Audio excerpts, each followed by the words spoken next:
మన ల్యాప్టాప్ ఇంకాస్త ఫాస్ట్గా పనిచేస్తుందన్న ఉద్దేశంతో చాలామంది కొత్తగా ల్యాప్టాప్లో ర్యామ్ పర్చేజ్ చేసేసి సొంతంగా అమర్చుకోవడం కానీ లేకపోతే సర్వీస్ సెంటర్స్ ద్వారా అమర్చుకోవడం కానీ చేస్తూ ఉంటారు.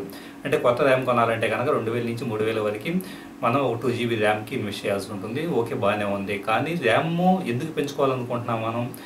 ల్యాప్టాప్ స్పీడ్ పెరగడం కోసం. కానీ ల్యాప్టాప్ స్పీడు ఇక్కడ పెరగడం విషయానికి వస్తే మీరు ఫోటోషాప్ కావచ్చు, లేకపోతే 3D స్టూడియో మ్యాక్స్ కావచ్చు, లేదా గేమ్స్ లాంటివి వాడుతూ ఉన్నప్పుడు ర్యామ్ ఎక్కువగా ఉంటే బెనిఫిట్ ఉంటుంది. కానీ మీరు ఎంఎస్ ఆఫీస్ లాంటివో లేదా ఫైర్ ఫాక్స్ వంటి ఇంటర్నెట్ను బ్రౌజ్ చేస్తూ ఉంటేనో ర్యామ్ పెంచుకోవడం వల్ల మీకు కొత్తగా వచ్చే బెనిఫిట్ ఏది ఉండదు.